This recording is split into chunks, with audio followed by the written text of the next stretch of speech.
안녕하세요. 오늘도 사연 살롱을 찾아주셔서 감사합니다. 저는 지난 한 세월 동안 저 자신을 위해서는 티셔츠 하나 사본 적 없는 저희 애들만 바라보고 살아왔던 아줌마인데요. 제가 과장을 하거나 괜히 불쌍한 척 하려고 하는 게 아니라 남편을 잘못 만나 고생을 엄청나게 했던 게 한이 되어서 그래요. 저희 나이 때는 속안 저 깊숙한 곳에 있는 것까지 다 훌훌 털어놓아야 마음도 몸도 건강할 수 있다고 하더라고요. 그래서 저의 긴 이야기를 털어놓기 위해 이렇게 글을 쓰게 되었어요. 저는 원래 농부의 딸로 어려서부터 화목한 부모님 밑에서 자라며 열심히 공부를 했어요. 그래서 성적도 나름 좋은 편이었고요.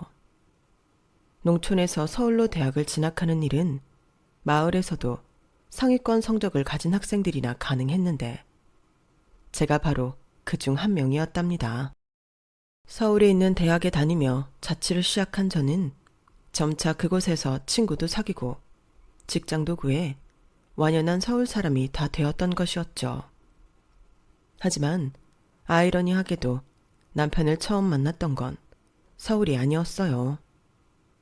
부모님 댁으로 가던 열차 안에서 제 옆자리에 앉았던 사람이 바로 제 남편이었는데요. 당시 아직 사회 초년생이라 돈이 많이 없었던 저는 조금 오래 걸려도 저렴한 열차를 타고 부모님 댁에 가곤 했거든요.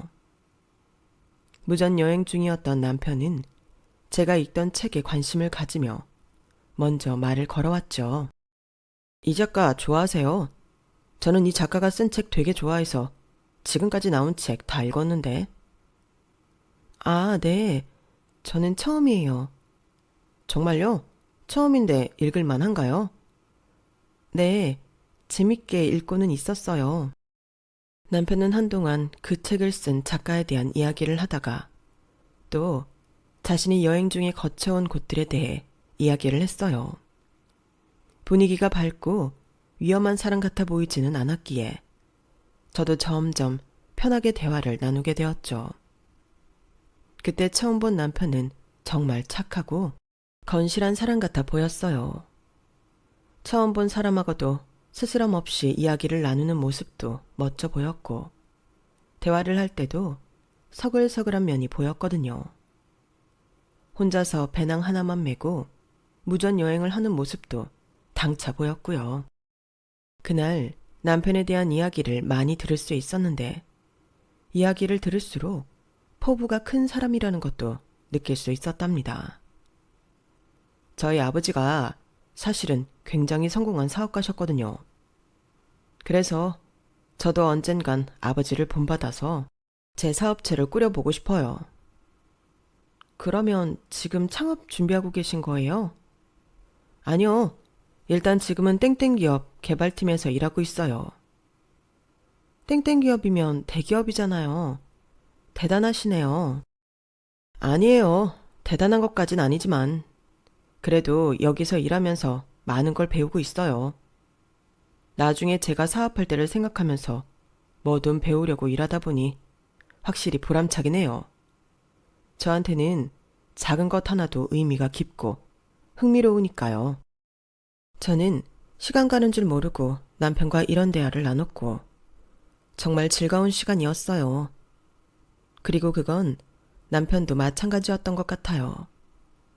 헤어질 때가 되어서 남편이 제게 나중에 서울에서 한번 만나자며 연락처를 물어보고 갔거든요.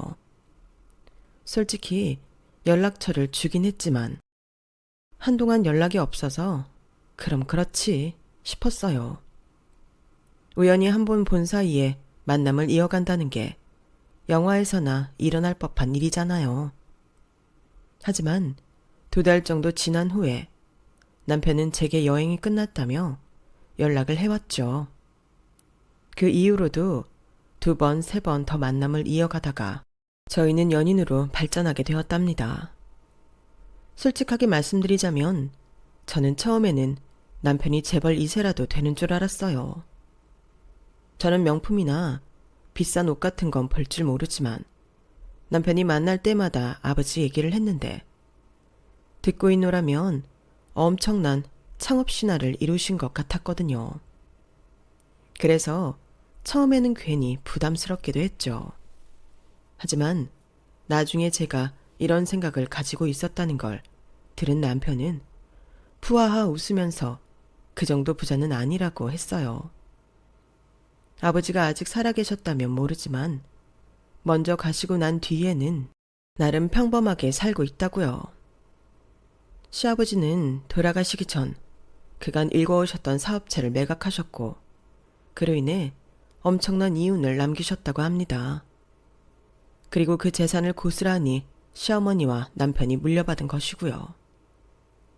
남편 말에 의하면 꾸준히 수입이 들어오는 것이 아니고 정해져 있는 금액 안에서 소비만 하고 있기 때문에 재벌 2세는 어림도 없다는 거였죠.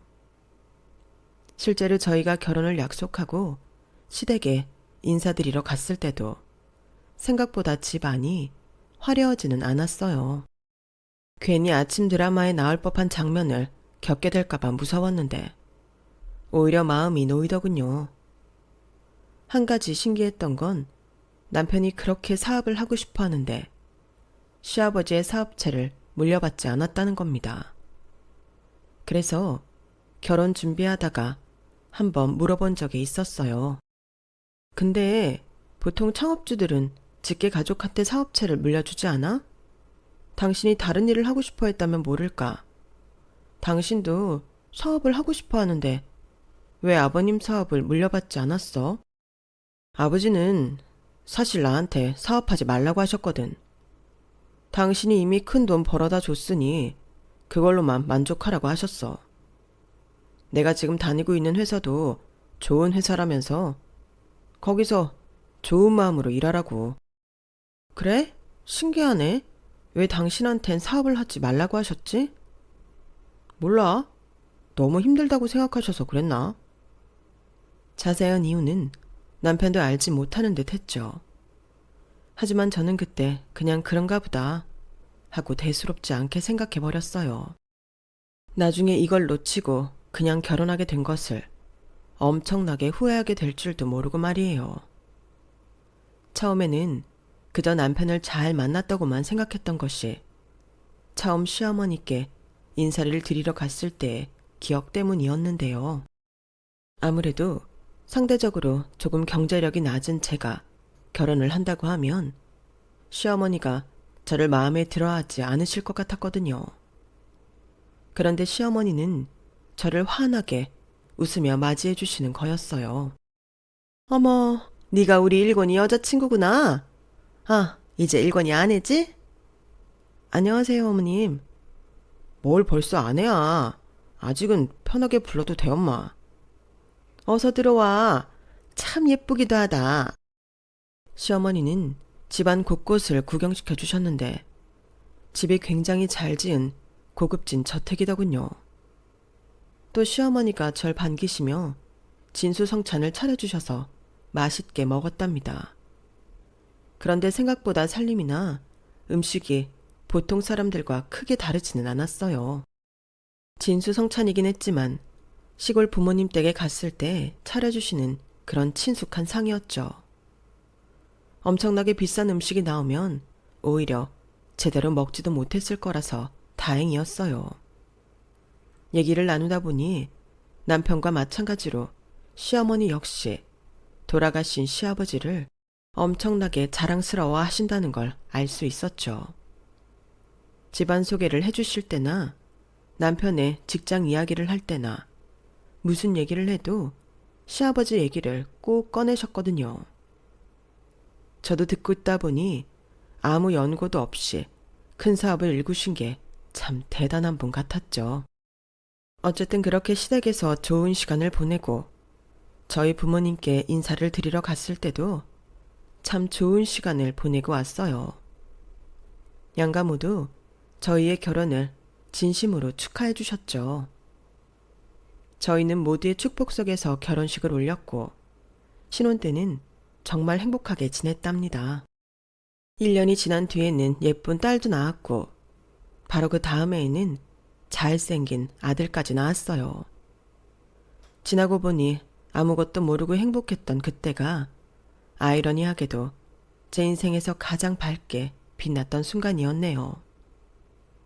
저는 첫째를 가졌을 때는 육아휴직을 내고 지냈는데 이후 회사에 복귀한 지 얼마 안 되어 바로 둘째를 가지게 되니 앞으로 업무에 적응하기 어려울 것 같다는 생각이 들었어요. 괜히 회사 눈치도 보이고 그래서 둘째를 가졌을 때는 직장을 관두고 육아에만 전념하기로 했죠. 그때는 남편이 아직 대기업에 다니고 있을 때라 남편의 수입만으로 육아를 하기 충분하기도 했고 하필 연년생으로 애들을 낳아서 아이들을 돌보기가 힘들다 보니 그 편이 좋다고 생각을 했거든요. 남편 역시 그러는 편이 좋겠다고 하더군요. 그 전에도 제가 회사 가 있는 동안 시어머니가 육아를 도와주셨는데요. 제가 둘째 낳고 회사를 관두고 육아에 전념을 할 때도 시어머니는 적극적으로 도움을 주셨어요. 시어머니도 워낙 저희 아이들을 예뻐하셨거든요. 그래서 감사한 마음에 시어머니께 작은 선물도 드리고 친구분들이랑 재밌게 노시라고 용돈도 드리고 했어요. 저는 그렇게 시어머니와 좋은 관계를 계속 유지할 수 있을 줄 알았는데요. 같이 있는 시간이 길어질수록 묘하게 거슬리는 부분들이 생기는 겁니다. 하루는 저희 친정집에서 딸기며 고기, 연잎밥과 같은 보양식을 보내주셨어요. 특히 저희 부모님이 제가 딸기를 좋아한다는 걸 아셔서 신경 써서 보내주셨는데요. 엄마한테 택배를 붙였다는 연락을 받고 곧 오겠거니 싶었는데 며칠이 지나도 택배가 안 오더군요. 그래서 시어머니께 혹시 제가 없을 때 친정에서 온 거 없었냐고 여쭤봤어요. 그랬더니 시어머니가 정말 해맑게 있었다고 하는 거예요. 아, 너 엊그제 한솔이 데리고 병원 간 날, 그날 왔어. 딸기랑 소고기랑 연잎밥. 맞지? 네, 맞아요. 다행이네요. 전 어디 배송 잘못된 줄 알았어요. 혹시 어디에 넣어 놓으셨어요? 딸기는 다 먹었고 고기랑 연잎밥은 아직 조금 남았어. 부모님께 너무 맛있었다고 감사하다고 전해줄래? 네? 어머님이 그 자리에서 다 드셨어요? 그걸 내가 어떻게 다 먹니? 고기랑 연잎밥은 집에서 끼니마다 조금씩 먹고 있단다. 아, 고기도 거의 다 먹긴 한 것 같다만. 저희 부모님이 다 같이 나눠 먹으라고 보내주신 거긴 하지만 그래도 저희한테 아무 말 없이 드시다뇨. 저는 배송이 아예 안 온 줄 알았어요, 어머님. 어머, 그래? 배송 왔다고 말해줄 걸 그랬네. 근데 그 고기가 정말 맛있던데.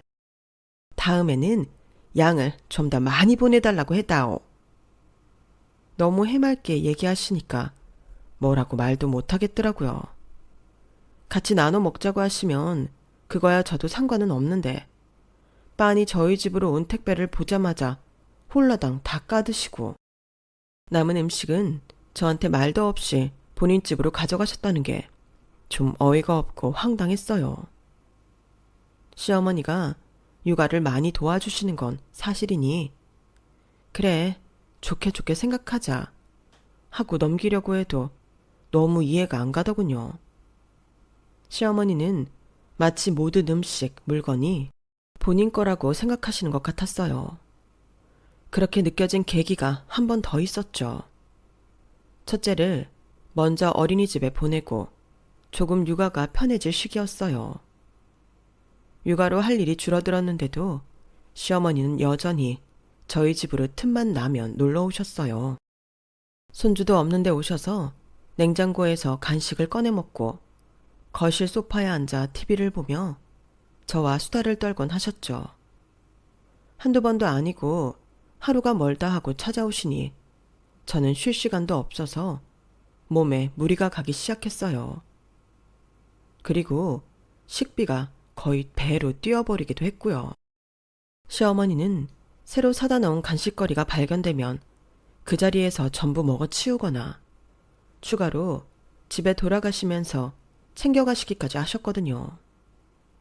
저희야 남편이 벌어다 주는 돈이 있으니 처음엔 크게 불편하게 생각하진 않았어요.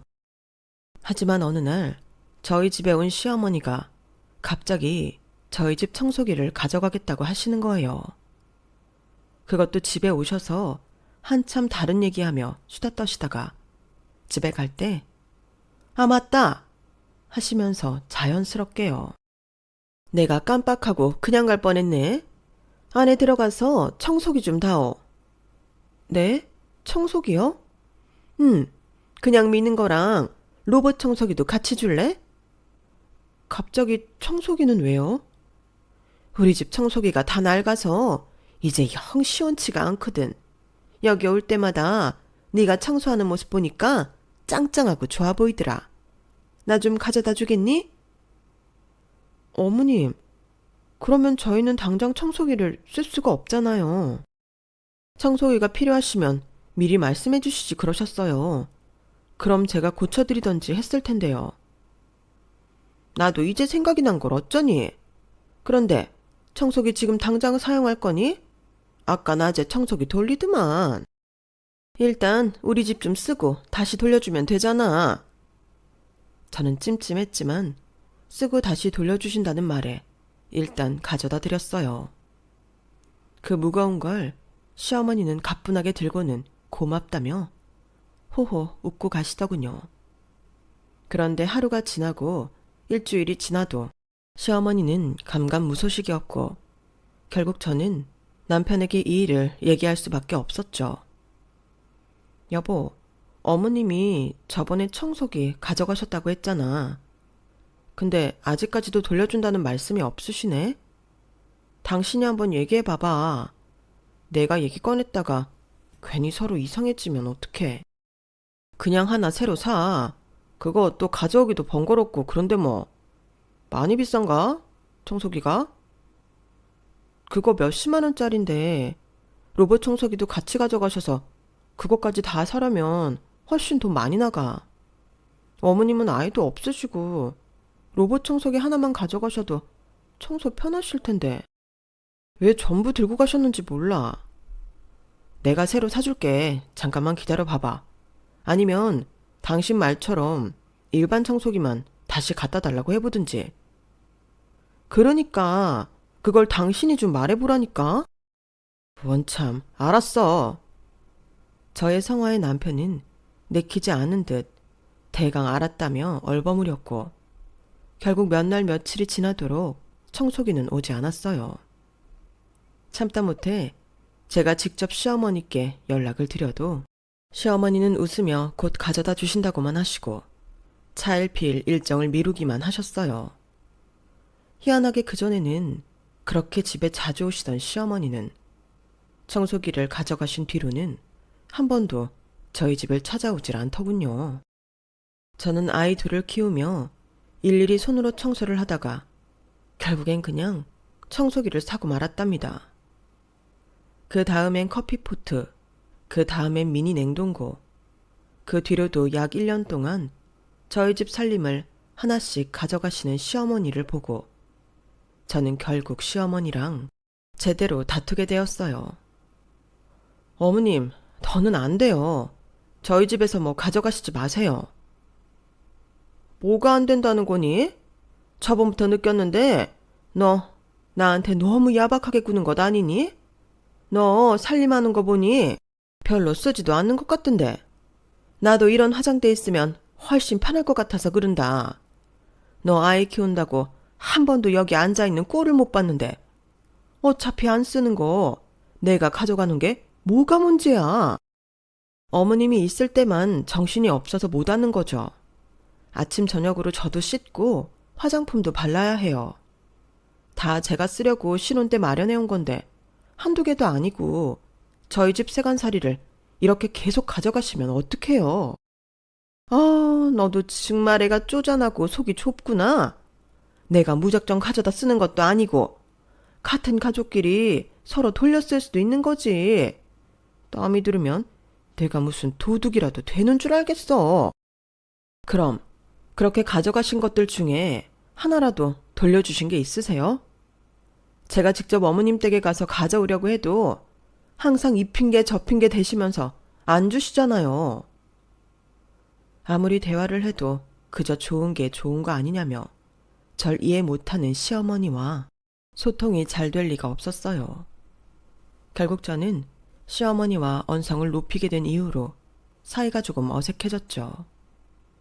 다행히 그 뒤로 시어머니가 저희 집에 오는 건 뜸해졌지만 그럼에도 가끔 오실 때마다 자잘한 간식거리나 장봐온 음식들을 가져가시는 건 여전하더군요.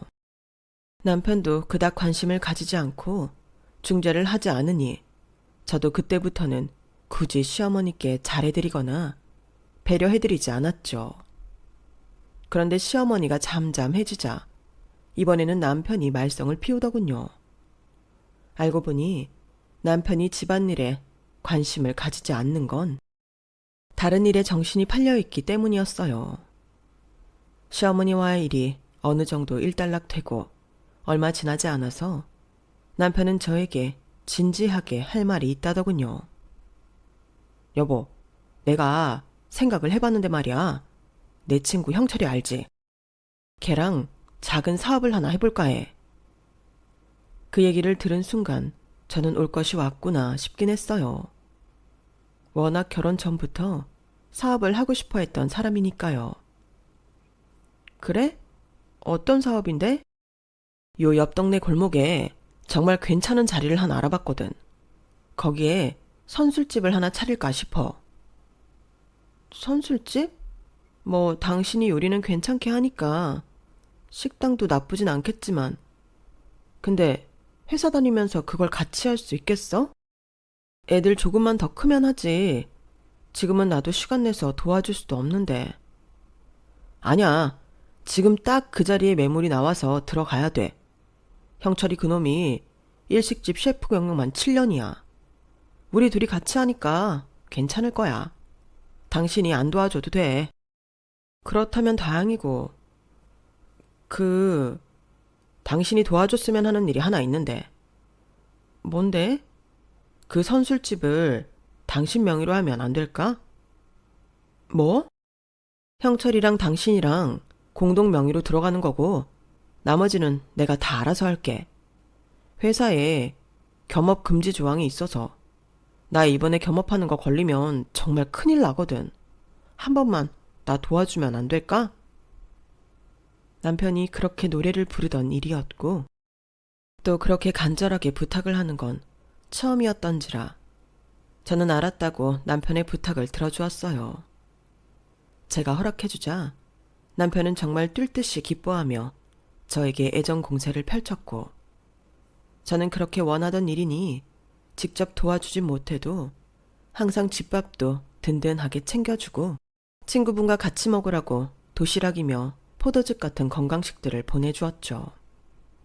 아이들이 아직 유치원생들이었기에 저는 남편이 어려우니 알아서 잘 꾸려나가겠거니 하고 육아에만 집중을 했고요. 그런데 남편은 정확히 2년 반 만에 가게를 접더군요. TV에 나오는 다른 성공한 사업가들도 처음에는 한두 번, 아니 그 이상 여러 번도 망해봤다고 하니 저는 남편에게 값진 경험이 됐으면 그걸로 됐다고 생각했습니다. 남편도 상심이 클 테니 저라도 힘이 되어주자는 지금 보면 말도 안 되는 생각까지 하고 있었죠. 제 명의로 빚이 4억이나 쌓였다는 사실을 알기 전까지는 말이에요. 놀란 마음에 당장 선술집으로 쳐들어갔죠. 근데 사업장 꼬라지가 정말 말이 아니더군요. 저는 사업은 잘 모르지만 그래도 인테리어 디자인을 하던 사람이라 자재 볼 줄은 알았어요. 게다가 바닷가가 가까운 농촌에서 지내다 보니 해산물이나 농수산물을 어느 정도 볼 줄도 알았고요. 그런데 두 사람은 대책 없게도 비싼 인테리어에 전혀 효율적이지 않게 주방을 오픈해놓고 비싼 재료들을 제대로 관리도 못하고 썩히고 있는 겁니다. 선술집에는 어울리지도 않은 장식품들을 잔뜩 가져다 놓고서요. 그런 주제에 가게를 확장하겠다며 차로 10분 거리에 두 번째 매장 오픈까지 준비 중이었다고 합니다. 정말 기가 찰 노릇이죠. 남편과 그 옆에 있던 동업자인 친구가 갑자기 쳐들어온 절 보고 깜짝 놀라며 제 눈치를 살살 보더군요. 당신 여긴 어쩐 일이야? 여보, 이게 뭐야? 지금 이 우편물들 뭐냐고. 당신 대체 무슨 짓을 한 거야? 아, 그게 내가 다 설명할게. 여보, 잠깐만 진정해봐. 지금 진정하게 생겼어? 사학이라고 빚이. 사학이 어디 동네 똥개 이름도 아니고. 도대체 선술집 하나 하는데 뭔 돈을 어떻게 썼길래 이딴 금액이 나와. 애들 이제 내일 모레면 초등학생인데 빚이 4억이라는 게 지금 말이 돼? 내가 다 만회할게 여보. 제발 진정 좀 해. 괜찮아. 괜찮기는 뭐가 괜찮다는 거야. 저는 남편이 괜찮다며 호언장담을 하길래 시아버지가 남겨주신 유산이 4억 이상 남아서 빚을 전부 갚을 수 있다는 말인 줄 알았어요. 하지만 곧 저는 더 충격적인 사실을 알게 되었는데요. 남편과 같이 선술집을 차렸다던, 법적으로는 저와 공동 명의로 선술집을 차렸던 친구분을 통해 제가 몰랐던 남편의 과거에 대해 들을 수가 있었거든요. 친구 말에 따르면 남편은 시아버지가 돌아가신 후 이미 사업을 2번이나 시도했다가 실패했던 사람이라는 것이었어요.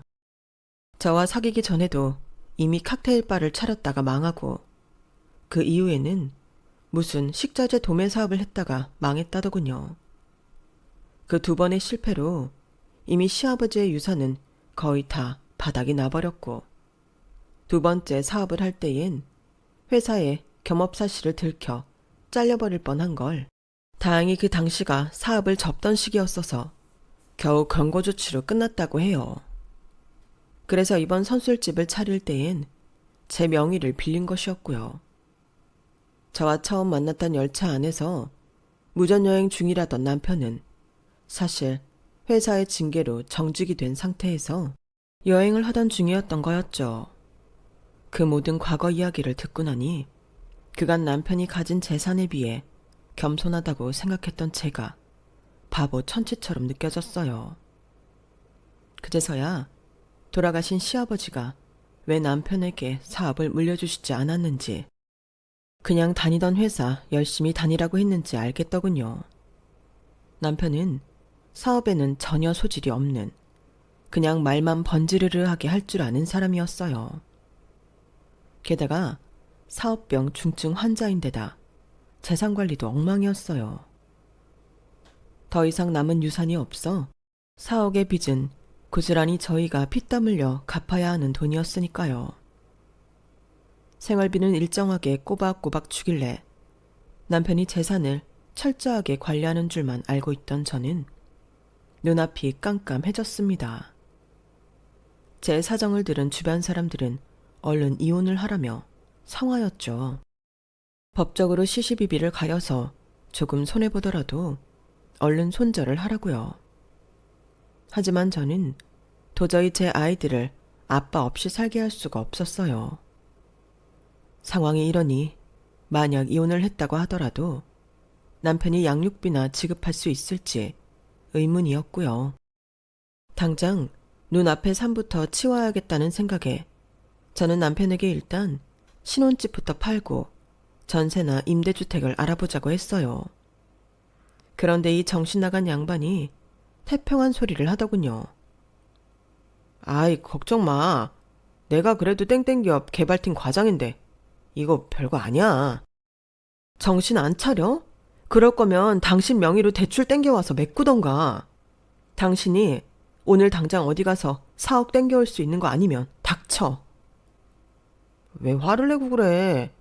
당신이 너무 걱정하니까 그러지. 내가 못 살아 정말. 어떻게 땡땡기업 다니면서 이런 신용등급이 나올 수가 있냐고. 대체 무슨 짓을 하면. 뭐해? 당장 돈 되는 건 다 처분하라고. 남편도 아마 제가 그렇게까지 화내는 건 처음 봤을 거예요. 잠시 당황하던 남편은 살금살금 제 눈치를 보며 이사 갈 것도 알아보고 자신이 친 사고를 열심히 수습하더군요.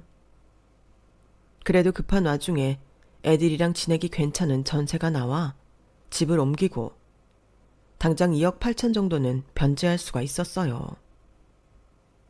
약 1억 원이 넘는 빚이 남았지만 그래도 대기업 다니는 남편의 월급이면 잠시 얼마 동안만 허리띠를 졸라매면 갚을 수 있는 수준이었죠.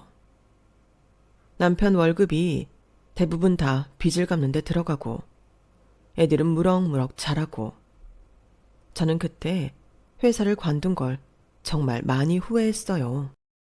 저의 힘든 사정을 친정에는 최대한 이야기하지 않으려고 노력했는데 결국 친정 부모님도 전부 아시게 되었죠. 남편은 차치하고 일단 제가 걱정이 된 부모님은 살림에 조금이라도 보탬이 되라며 이것저것 보내주셨어요. 생활비를 포함해서 먹을 것들이나 각종 생활용품이었죠. 그런 와중에 시어머니는 저희 집에 한 번씩 놀러 오셔서 여전히 이것저것을 가져갈 궁리만 하고 있는 거예요. 그러더니 기어이 친정 부모님이 보내주신 음식에 또 손을 댔죠. 저는 도저히 참을 수가 없었어요. 저희를 도와줄 거라고는 기대도 안 했지만 벼룩에 간을 빼먹어도 유분수지 어떻게 빚더미에 앉은 집 살림에까지 손을 댈 수가 있느냐고요. 어머님, 그건 저희 아이들 내일 소풍 간다고 그래서 도시락 싸려고 만들어 놓은 거예요. 그걸 가져가시려고 하면 어떡해요? 재료도 남는 것 같던데 요리야 또 하면 되지? 네가 요리를 너무 잘하다 보니 나도 자꾸 먹게 되는구나. 너는 어쩜 이렇게 요리도 살림도 야무지니? 안 그래도 이번 달 생활비가 턱없이 부족한데 왜 자꾸 저희 집 살림을 가져가시는 거예요? 제 요리 칭찬해 주신 건 감사하지만 앞으로 저희 집에 오시는 거 자제 좀 해주셨으면 좋겠어요. 저희 정말 여유 없어요, 어머님. 오지 말라니? 그게 무슨 소리니? 어려울 때일수록 혼자 있으면 괜히 힘들지 않을까 싶어서 나도 시간 내서 와주는 건데 이거 과일 몇 개, 김밥 몇 개 먹는다고 당장 내일 굶어 죽을 것도 아니면서 왜 이렇게 야박하게 굴어? 과일 몇 개, 김밥 몇 개가 아니라 애들 로션이며 화장실에 사다 둔 샴푸 린스까지 가져가시잖아요. 어머님도 집에 들어가시면 살림 충분히 다 있으시면서 왜 자꾸 저희 집 물건들을 가져가시냐고요. 4인 가족 한 달 생활비 빠듯하게 맞춰서 살고 있는 거 정말 뻔히 아시면서요. 아니, 그거 얼마나 한다고 그래? 우리 아들이 그이 닮아 사업 한번 제대로 성공하면 다 떼돈 벌어다 줄 건데. 넌 하나만 알고 둘은 모르는구나. 그렇게 아등바등 살면서 가족들한테 미운 소리 하는 건 잘 살고 있는 거야. 어머님, 저희 집 이제 웬만하면 오시지 말아주세요. 평일에는 특히 더요. 애들 아빠 있을 때만 잠깐씩 오시고 아니면 저희가 일 있을 때 시댁으로 갈게요. 지금 저희 청소해야 되니까 이만 가주세요. 참 별꼴이야 정말. 시어머니는 보면 볼수록 사고방식이 이상한 사람이었습니다. 시아버지 사업 수완이라곤 요만큼도 물려받지 못한 아들을 대체 뭘 믿고 저렇게 당당한지 알 수가 없었어요. 설령 남편이 나중에 재기할 거라고 믿는다고 해도 당장 눈앞의 현실이 막막한데 말이에요. 결국 제가 시어머니께 단호하게 오지 마시라고 말씀을 드리니 시어머니도 그때부터 빈정이 상하셨는지 점점 저희 집에 오는 횟수가 뜸해지시더군요. 가뜩이나 이렇게 힘든데 남편은 한동안 또다시 어딘가에 정신이 팔린 듯 했어요. 저와 시어머니가 싸우던 말던 그냥 관심도 없어 보이더니만 기어이 사고를 한번 더 치고 말았죠. 그 전에 제 명의로 만들어왔던 빚을 거의 다 갚아가고 있던 때였는데요. 어느 날부터인가 남편이 저를 자꾸만 슬금슬금 피하더라고요. 원래 집을 팔고 이사 온 뒤로 저를 어려워하긴 했지만 그때는 유독 느낌이 쎄한 거예요. 그래서 딱 앉혀놓고 물어봤어요. 또 무슨 짓을 저지른 거냐고요. 왜 자꾸 슬금슬금 저를 피하느냐고 했더니 남편은 우물쭈물하면서 말을 꺼내는 겁니다. 남편은 그동안 자기가 제 명의로 빚을 만들어 와서 마음에 걸렸다면서 어떻게든 그걸 만회하고 싶었다고 해요. 그런데 그 방법으로 또 다른 사업을 하고 있었던 거예요. 이번에는 회사뿐만 아니라 저까지 속이고서요. 1인 가구를 겨냥한 무인 밀키트 가게였는데 남편은 1인 가구라곤 눈을 씻고 찾아보기 어려운 위치에 가게를 내놓고는 또다시 허망하게 가게를 날려먹은 것이었죠. 본인의 퇴직금과 대출을 끌어다 써서 운영을 하던 터라 결국 제 명의의 빚이 사라지자마자 본인 명의의 새로운 빚을 창조해온 것이나 다름이 없었어요. 그렇게 1년 넘게 운영을 하다가 결국 회사에 겸업사실이 걸리면서 해고까지 당했고요. 그 전까지는 싸울 때 싸우더라도 애들 보는 앞에서 큰 소리는 내지 않으려고 했는데 저는 그날 정말 식탁을 뒤엎어버렸죠. 제정신이야? 사람이 철딱서니가 없어도 유분수지. 그렇게 실패해온 경험이 많이 생겼으면 돈 무서운 줄 알아야 할 거 아니야. 이제 애들 고학년 되고 중학교 가고 그러면 뭐 먹이고 입혀가면서 키우려고 그래. 학원은 안 보낼 거야? 당신은 어떻게 그렇게 정신 못 차리고 계속 당신 생각만 해. 미안해. 정말 미안해. 그래도 이번에는 돈 많이 안 잃었어. 이 집 전세금 뺄 필요도 없고. 우리 그냥 지금 생활비 그대로만 쓰면 돼. 한 1억 4천 정도만 갚으면 된다고. 뭐? 1억 4천? 그걸로 뭐가 지금처럼 산다는 거야? 그것도 당신 대기업 월급 받아올 때나 겨우 입에 풀칠하고 살았던 거라고. 이제 나이 40 넘은 백수가 어디 가서 1억 4천을 만들어 올 거야? 어? 무슨 무인 가게 하나 하는데 빚을 1억 4천을 만들어 오냐고. 너 여자 있니? 어? 너 두 집 살림해? 아우 여보, 그게 무슨 소리야. 아무래도 좋은 음식을 비치해 놔야 고객들이 오니까 조금 무리하게 된 거였어. 미안해. 내가 다 미안해 여보. 당장 나가! 남편은 맨투맨 차림 그대로 밖으로 쫓겨났고 다음날 아침 애들 전부 등교시키고 난 뒤에야 슬그머니 집 안으로 들어오더군요. 이대로는 정말 온 식구가 다 길거리에 나 앉게 생겼다 싶었던 저는 잠도 제대로 못 자고 나를 꼬박 샜는데 남편 놈은 침대에 웅크리고 누워 잘만 자더군요. 다음날 남편은 가게 짐을 빼러 나가야 한다고 했고 저도 남편에게 같이 가자고 했어요. 남은 물건들 조금이라도 돈 되는 건 다 팔아 치워야 하는데 그 전에 선술집 망했을 때도 남편이 그걸 잘 못하더라고요. 그렇게 둘이 같이 가게를 갔는데요. 가게 안 물건들을 보니 빠른 시일 내에 정리가 될 것 같지 않았어요.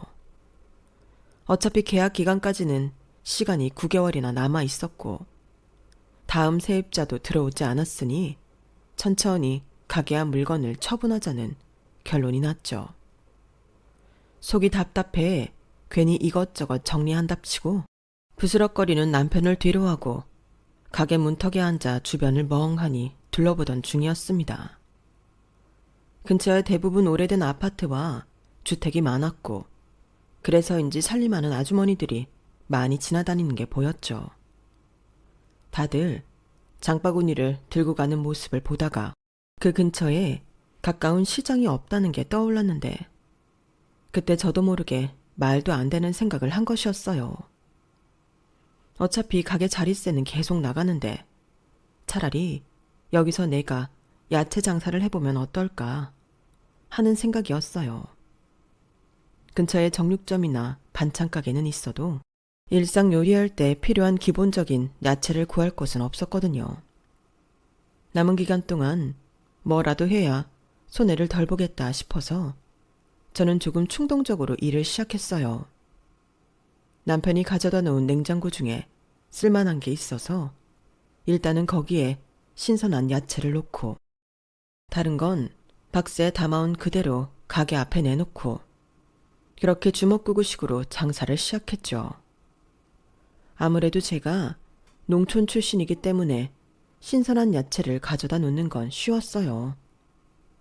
저는 좋은 재료를 보는 법도 알았고 고향에 내려가면 친한 농부만 동네에 한가득 계셨거든요. 제 사정을 아는 분들은 선뜻 거래를 해주셨어요. 처음에는 9개월만 장사할 계획이었기에 지인분들의 도움을 받기가 더 쉬웠던 것도 사실입니다. 잠깐 도움 준다고 생각하고 거래해 주신 거니까요. 그렇게 가져온 야채들을 팔기 시작하니 제가 예상했던 것보다도 훨씬 빠르게 손님들이 모이게 된 겁니다. 제 예상이 적중한 것이었죠. 손님들은 멀리까지 갈 필요 없이 가까운 곳에서 쉽게 야채를 구할 수 있어 좋아하시더군요. 특히 동네 아주머니들의 입소문을 타기 시작하니 단골 손님이 생기는 것도 순식간이었어요. 그렇게 장사를 하다 보니 9개월 동안 수익이 꽤 괜찮게 나오더군요. 특히 김장철에는 제게 배추를 대량 주문하시는 분들이 생기면서 단골 손님들한테 예약을 받기 시작했고 그게 큰 수익을 가져다 주었어요. 결국 저는 상가 계약을 다시 하게 되었고 가게를 확장해 장사를 하게 되었답니다. 처음에는 절 돕겠다고 거래를 시작했던 농부들도 나중에는 저를 좋은 동업자라고 생각하시고 물건을 보내주셨죠. 그렇게 저는 야채 장사로 남편의 대기업 월급보다는 아니어도 제 새끼들 먹이고 공부시키기엔 충분한 금액을 벌게 되었어요. 이쁜 구석 하나 없지만 어쨌든 애들 아빠인 남편도 먹이고 입히긴 했죠. 단 남편이 만들어 온 빚만은 절대 갚아주지 않았습니다. 그전 빚 갚아 나가는 것만으로도 치가 떨렸는데 두 번째 빚까지 갚아주고 싶은 마음은 정말 요만큼도 들지 않았거든요. 그래서 야채 장사를 시작할 때부터 분명히 선을 긋고 시작했었어요. 여기서 장사해서 버는 돈은 여기 자릿세 내야 하는 거, 그리고 우리 식구들 생활비로만 쓸 거야. 알겠어? 당신이 만들어 온 당신 빚은 알아서 갚도록 해. 대신 사업은 절대 안 돼. 당신 또 사업하는 순간 그날로 도장 찍을 줄 알아. 알겠어? 또 어디서 나 몰래 사업하다 걸리는 날에는 진짜 너 죽고 나 죽는 거야. 대리 운전을 뛰든 막노동을 하던 일해서 벌어. 남편은 제 으름장에 아무 말도 안 하고 그저 조용히 있더군요. 그 뒤로 한동안 방구석에만 있던 남편은 임시로 시작한 제 장사가 점점 잘 되어가는 것을 보고 천천히 일을 알아보기 시작했습니다. 나이가 나이인지라 일자리를 구하는 것이 쉽지는 않았어요. 그럼에도 대기업을 다녔던 경력이 어느 정도 있다 보니 얼마 뒤 작은 회사에 생산직으로 들어가긴 하더군요. 비록 그 회사에서 벌어오는 돈은 예전에 비해 턱없이 작은 월급이었지만 그래도 남편은 자기가 친 사고를 전부 수습할 때까지는 얌전히 회사를 다녔답니다. 그렇게 빚을 다 갚기까지 5년의 세월이 흘렀네요. 그 5년이라는 시간 동안 저는 정말 매일같이 장사를 했어요. 주말이나 명절에도 거의 쉬지 않고 일했죠. 아이들이 이제 중고등학생이 되니까 들어가는 돈이 정말 한두 푼이 아니었거든요. 애들이 또 연년생이다 보니 뭘 해도 돈이 2배씩 들어가더군요.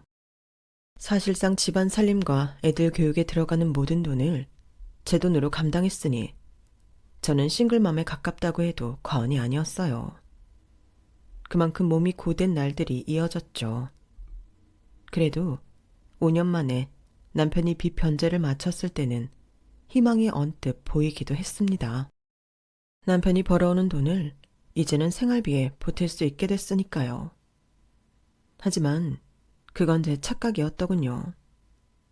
남편은 빚을 다 갚고 나자 몇 년 전에 자기가 어떤 과오를 저질렀는지 모두 기억에서 지운 것 같았어요. 집안 살림에 보탬이 되기는커녕 칠렐레 팔렐레 친구들을 만나고 다니며 좀처럼 집에 붙어있질 않는 겁니다. 덕분에 저는 또다시 분통을 터뜨릴 수밖에 없었고요. 어제 몇 시에 들어왔어? 당신 잠들자마자 들어왔어. 왜? 기다렸어? 내가 늦을 거라고 했잖아. 뭐 하느라 그렇게 백날 첫날 늦게 들어오냐고. 아, 어제 이사님이랑 한잔 했어. 사회생활 하다 보면 술자리도 있고 그러는 거지. 그걸 일일이 뭐라고 그러면 어떡해. 그놈의 회사 이사란 사람은 허구한 날 술을 먹어? 그것도 당신이랑만?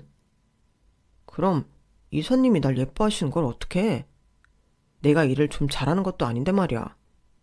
여보, 직장 상사가 날 예뻐하면 좋아해야지. 왜 자꾸만 화를 내. 빚 다 갚았다며. 그럼 이제 당신도 살림살이에 보탬이 되어야 하는 거 아니야? 언제까지 집에서 받아먹기만 할 거야? 당신 월급은 당신 술 처먹고 다니는 데나 쓰고 먹고 자는 건 한 푼도 안 드리겠다는 거야? 나도 시드머니를 모아야지 여보.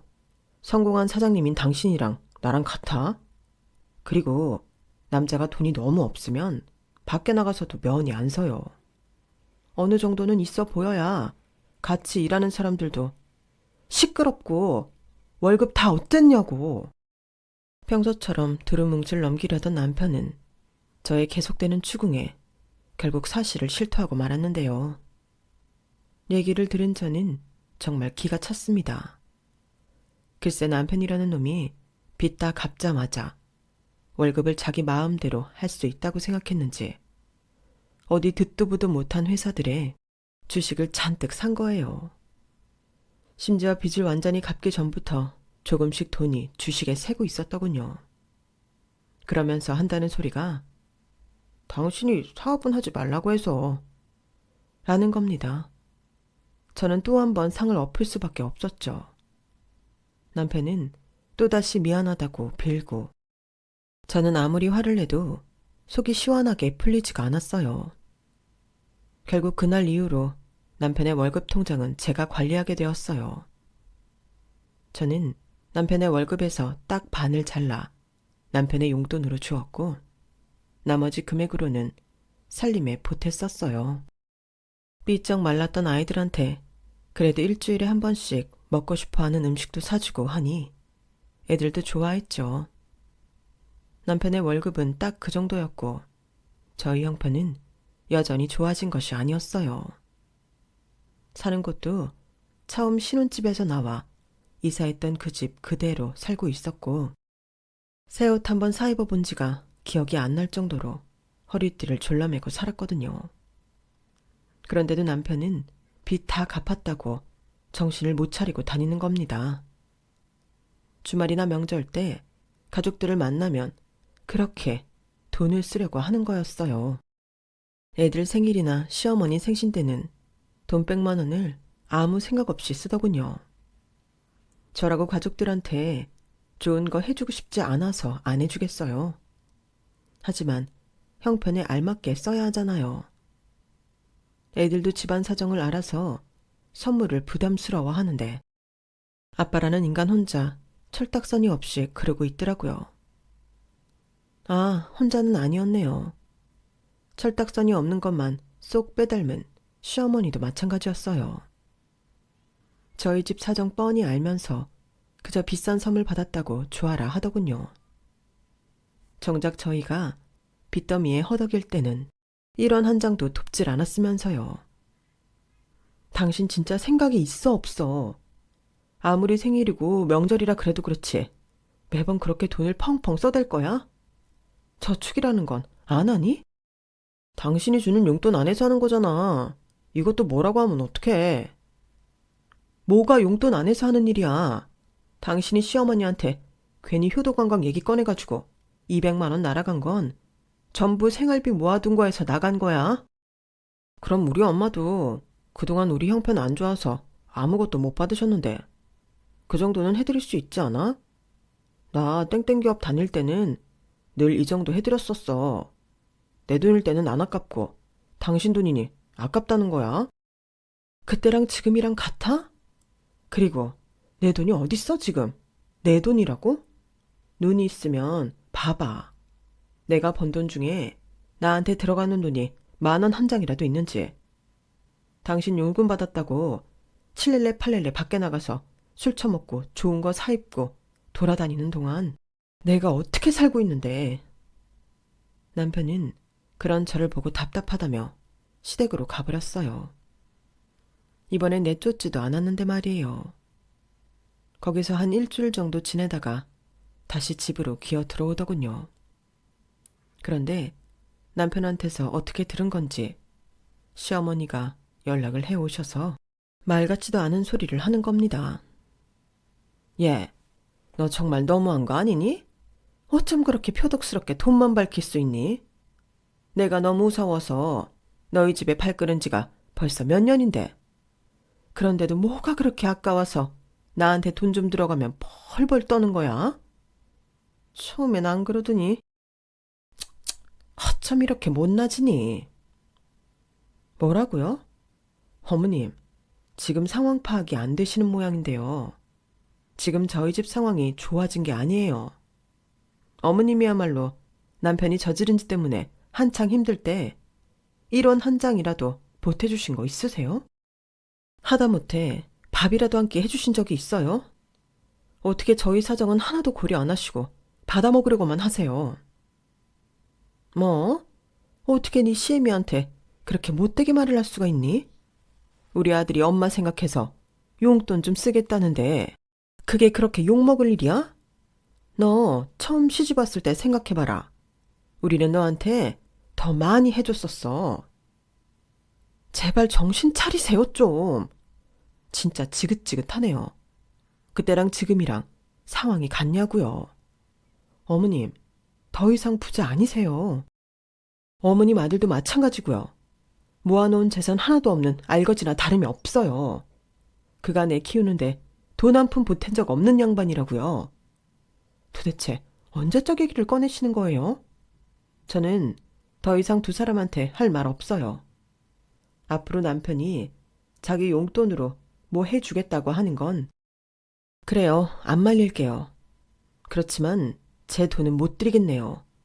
어머님도 앞으로 이런 일로 연락 안 하셨으면 좋겠습니다. 이만 끊을게요. 저는 그렇게 전화를 끊어버렸어요.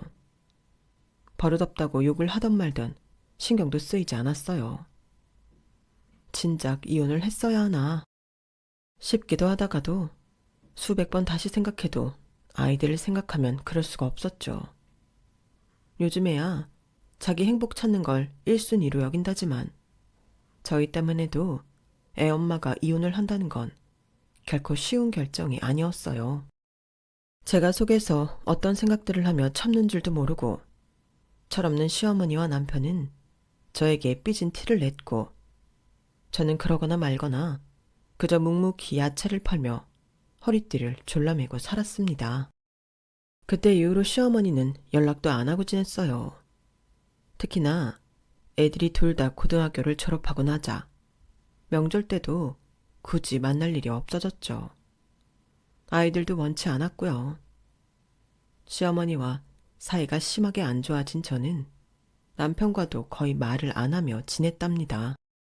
그 사이 저는 첫째 아이의 도움으로 야채들을 온라인상으로도 판매하기 시작했어요. 컴퓨터 공학과에 진학한 첫째는 하루 날 잡고 가게에서 뚝딱뚝딱 컴퓨터를 만지더니 저에게 어떻게 주문을 받고 어떻게 물건을 보내는지 설명을 해주었어요. 일하는 시간도 줄이고 돈은 더 많이 벌 수 있을 거라면서요. 어려서부터 가게 일을 틈틈이 도와주었던 저희 아이들은 가게 돌아가는 사정을 어느 정도 알고 있었거든요. 이제 나이도 있고 안 그래도 예전처럼 일하기 버거운 중인 걸 어떻게 알았나 몰라요. 제가 힘들게 고생해서 그래도 애들을 잘 키운 것 같아 마음이 좋았답니다. 첫째 아이의 말처럼 저는 온라인을 통해 더 많은 돈을 쉽게 벌 수 있었어요. 그렇게 몇 년의 세월이 지나 저는 그간 모은 돈으로 아파트를 하나 장만할 수 있었어요. 저축해온 돈으로 제대로 쓰고 싶어서 몇 년 전부터 저희 가게 단골이었던 부동산 사장님께 이것저것 물으며 알아봤거든요. 사장님의 조언을 토대로 제가 시간 날 때마다 돌아다녀 보고 끊임없이 살펴본 끝에 드디어 조건에 딱 맞는 아파트를 찾게 된 것이었어요. 사람이 나이가 들수록 경제력이 있어야 자식들한테 손 안 벌릴 수 있고 또 애들 결혼할 때 뭐라도 하나씩 해줄 수 있잖아요.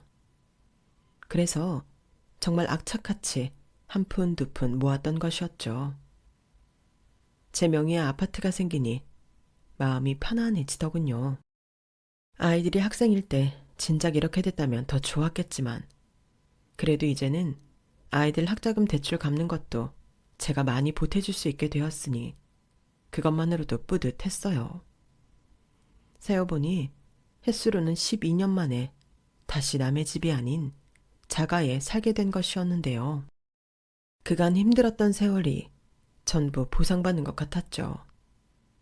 하루하루 새 집에 들어가는 게 기다려질 정도로 너무 행복했어요. 그런데 남편이란 놈은 제 행복을 앗아가기 위해 존재하는 인간인지 기어이 고춧가루를 뿌리더군요. 이사 날짜가 한 달도 안 남은 어느 날 갑자기 저에게 할 말이 있다며 불러내더니 정말 말도 안 되는 소리를 하는 겁니다. 여보, 생각해봤는데 우리 그 아파트는 엄마들이고 우리는 계속 여기 지내는 게 어때? 그건 또 무슨 말 같지도 않은 소리야. 당신 헛소리에는 이제 화도 안 난다. 쓸데없는 소리 할 거면 발 닦고 들어가서 잠이나 자. 우리 엄마 연세도 있으시고 우리는 아이들도 다 컸는데 굳이 새 집은 필요 없잖아. 엄마 맨날 정원 관리하시고 그러시는 거 힘들다고 아파트 들어가고 싶다고 하더라. 우리는 여지껏 이 집에서 편하게 잘 살았잖아. 거기는 그냥 엄마 사시라고 하자. 거긴 내 돈으로 산 4명의 아파트야. 결정은 내가 알아서 해. 그리고 나는 그 집 다른 사람한테 넘길 생각 없고 당신 1원 한 장 안 보태놓고 어떻게 뻔뻔하게 그딴 소리를 해? 어머님이 아파트 들어가고 싶으면 지금 집 내놓고 들어가시라고 해. 사람들이 왜 그렇게 염치들이 없니? 피곤하니까 그만 조용히 해. 새 아파트 비밀번호 안 알려주기 전에. 당신 진짜 너무하는 거 아니야? 돈 좀 벌었다고 그게 무슨 권력이라도 되는 줄 알아? 틈만 나면 집에서 쫓아낸다. 새 집에 안 데리고 간다. 협박이나 하고. 아니, 우리 엄마 연세가 얼만데 그것도 하나 못 내드려? 거기서 뭐 엄마가 평생 사셔봤자 얼마나 사시겠냐고. 당신 진짜 어쩜 그렇게 욕심만 가득하냐? 놀고 자빠졌다. 어머님 지금도 연세 많이 안 드셨고 정정해. 당신이 허구한 날 이딴 식으로 내 속을 긁어대는데 이러다가 내가 어머님보다 먼저 가게 생겼다. 제발 스트레스 받게 하지 말고 얌전히나 있어. 이미 오만정이 다 떨어진 인간이라 더 들을 것도 없다 싶어서 그 이후로는 남편을 아예 무시해버렸죠. 남편도 더 이상 별 말이 없이 있길래 저는 다시 하루하루 일과에 집중을 하고 있었어요. 아무래도 12년이나 살던 집에서 나가려니 처분할 짐이 엄청나게 많았거든요. 하루하루 정신없이 이사 준비를 하고 이사 당일 새 아파트에 들어서는데 울컥하고 눈물이 흐르더군요. 제가 눈물을 보이자 아들, 딸들이 저를 안아주고 위로해줬죠. 저희 셋이 부둥켜 안고 기쁨을 만끽하는 동안 남편은 꿔다 놓은 보릿자루 마냥 멀뚱히 있더라고요.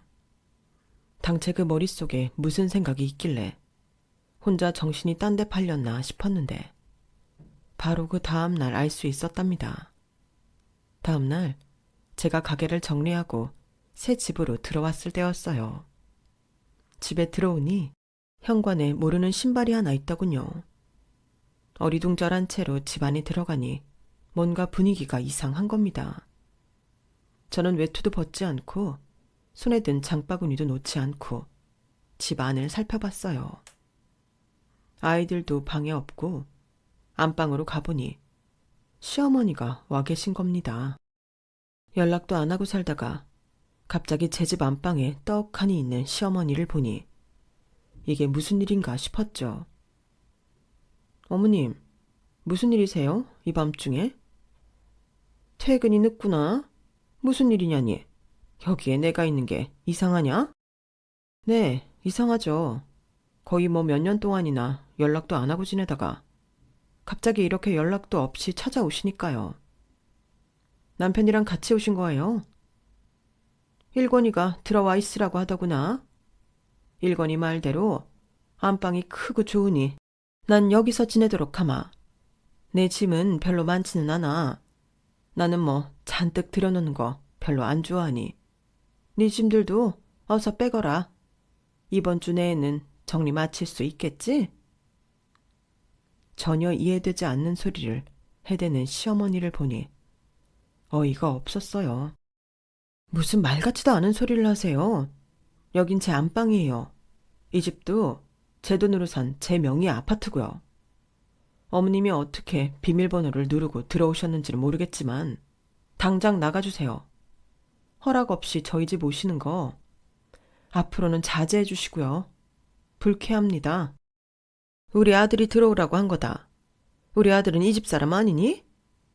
어쩜 너는 세월이 지날수록 고약해지기만 하니. 나가시라고요. 어머님 아들 여지껏 내쫓지 않고 살아온 것만으로도 감사하셔야 돼요. 그 사고뭉치를 데리고 여기까지는 왔는데 몇 년 동안 연락 한 번 없던 어머님은 2년이다 2년. 어쩜 너는 2년 동안이나 연락 한 번 없을 수가 있어? 내가 자존심이 상해서 먼저 연락 안 하고 기다렸건만 오늘 이렇게 오지 않았으면 아주 나 죽을 때까지 목소리 한번 못 들어봤겠구나. 어떻게 그렇게 우리한테 못되게 굴 수가 있니? 우리 아들한테 시집 올 때는 부잣집이라며 좋아할 때는 언제고 이제 와서 우리를 이렇게 막대해? 입은 삐뚤어졌어도 말은 바로 하세요. 제가 언제 부잣집이라고 좋아했어요. 그때도 이미 재산은 거덜난 상태였잖아요. 그동안 뭐 도와주신 게 있다고 이렇게 뻔뻔하게 구세요. 도와주시기는커녕 틈만 나면 단물 빨아먹을 거 없는지만 궁금하셨던 분이. 저는 앞으로도 어머님 보고 싶지도 않고 이렇게 언성 높이고 싶지도 않아요. 그냥 좀 나가시라고요. 못 나가. 네가 그런 식으로 구는 거 더는 못 참겠다. 나 때는 시어머니고 남편이라면은 아주 하늘 떠받들 듯 받들어 모셨어. 오냐오냐 잘해주니까 아주 어른 무서운 줄 모르는구나. 내가 네 시엠이야 이거사. 화가 머리끝까지 난 저는 강제로 시어머니를 끌어내려고 했는데 연세도 있으신 분이 어찌나 힘이 센지 도저히 끌어내지지가 않는 거예요. 침대 기둥을 잡고 버티시길래 제가 시어머니 손을 강제로 떼어내려 했는데 갑자기 제 머리채를 잡으시는 겁니다. 저는 악소리를 내며 시어머니와 함께 안방 바닥을 굴렀어요. 너무 아파서 제가 손에 집히는 거 아무거나 집어들고 휘두르기 시작했습니다. 뭔가 단단한 게 잡혀서 마구 휘둘렀더니 시어머니도 악소리를 내며 떨어져 나가더군요. 그제서야 제가 쏟아진 장바구니 안에 있던 당근을 집었다는 걸 보았어요. 나가요. 나가라고요. 당신은 내 시어머니도 아니니까 제발 썩 나가라고. 당신 아들 내일 당장 환불할 거니까. 이제 그 인간도 내 남편 아니고 당신도 내 시어머니 아니에요. 됐어요? 그만큼 참고 살아줬으면 고마운 줄 알아야 할 거 아니야. 경찰 불러서 내쫓기 전에 당장 꺼지라고. 내 당근에 더 맞아볼래요? 결국 저는 시어머니를 현관까지 끌어내는데 성공했고, 그때 마침 집에 귀가하던 둘째 아이가 저희를 보고 눈이 휘둥그레져서는 같이 시어머니를 집 밖으로 끌어냈어요. 시어머니는 세상이 무너진 듯 엉엉 울며 난동을 피웠는데, 잠시 후에 귀가한 남편이 그런 시어머니를 발견하곤 데리고 가더군요. 저는 비밀번호를 바꿔버려서 남편이 집에 들어오지도 못하게 했어요. 상황 파악이 어느 정도 된 둘째 애가 저를 도와주었죠. 한참 후에 집에 들어오려던 남편은 비밀번호가 바뀐 걸 깨닫고는 문을 두드리며 난동을 피웠습니다. 저희는 그러거나 말거나 계속 무시했고 결국 남편은 잠잠해지더군요. 첫째 아이한테는 미리 연락해서 오늘은 집에 들어오지 말라고 했어요. 용돈을 쥐어주며 이야기하니 친구 집에서 자고 오겠다고 하더라고요. 저는 분이 안 풀려서 한동안 씩씩대기도 하고 엉엉 울기도 했어요. 둘째 아들이 그런 저를 계속 위로해 주었고 다음날 강의를 빼서라도 저랑 같이 있어주겠다고 해주었죠. 그게 얼마나 고맙고 든든했는지 모릅니다. 다음날 저는 둘째 아들의 도움을 받아서 외출을 했고 이혼 서류에 도장을 찍어 시댁으로 보내버렸답니다. 서류를 확인한 남편은 노발대발하며 집으로 찾아와 문 밖에서 난동을 피우더군요. 그때는 저도 이판사판이라 아이들이랑 같이 문 열고 나가서 싸웠어요. 뭘 잘했다고 소란이야. 미쳤어? 얼씨구, 애들까지 대동해서 지금 나를 이 집에서 내쫓겠다는 거야? 당신 진짜 해도 해도 너무한 거 아니야? 어떻게 우리 엄마한테 그렇게 대할 수가 있어? 내가 이 집을 주겠대? 엄마 연세도 있으시니까 안방에서만 지내시게 하자고. 그게 그렇게 어려워? 네가 뭔데 그런 결정을 나한테 이런 방구도 없이 혼자 결정하냐고. 그리고 내가 싫다고 할 거 뻔히 알면서 어머님 안으로 들인 건 무슨 심보야? 진짜 나랑 해보자는 거야? 사람이 부모한테 효도를 해야지. 지금 네가 잘했다는 거야? 그렇게 부모님 공경도 안 하고 네 새끼들까지 이렇게 아빠 알기를 우습게 알도록 키워놓은 게 지금 그게 잘한 짓이야? 여태 같이 살아준 것만으로도 감사하게 생각해. 이 정신 나간 인간아. 너 같은 사고뭉치랑 살면서 내 힘으로 애들 여기까지 키웠으니 애들이 내 편을 드는 게 당연하지. 당신이 똑바로 된 인간이었으면 일이 이렇게 됐겠냐고. 잔말 말고 도장이나 찍어. 이대로는 못 찍지. 그래, 한번 해보자 어디. 내가 아주 위자료 왕창 뜯어내서 거덜을 내줄 거니까. 남편은 씩씩거리면서 돌아갔고 정말로 이혼 소송을 준비하려는 모양이더군요. 남편의 월급을 제가 관리했다 보니 남편이 카드를 긁으면 저한테 결제 내역에 문자가 왔는데 여기저기서 변호사 사무실에서 상담을 받은 비용들이 찍혔거든요. 그런데 그게 잘 될 리가 없었겠죠. 아무리 기다려도 소장은 날아오지 않았고 며칠 후 또다시 집 앞으로 찾아온 남편은 제 앞에서 태도를 싹 바꿔 무릎을 꿇고 비는 겁니다. 여보, 내가 다 잘못했어. 나는 우리 엄마 효도해드리려고만 생각했지 당신한테 그러려던 게 아니야. 내가 미안해. 이제 그만하자. 애쓴다. 됐고 당신이 도장 안 찍겠다면 내가 소장 날릴 테니까 가서 얌전히 기다리기나 해. 안 그래도 당신 짐 시댁으로 어제 붙였으니까 이제 돌아가. 한 번만 더 찾아오면 그땐 진짜 경찰을 불러서 내쫓을 거니까 다신 찾아오지 마.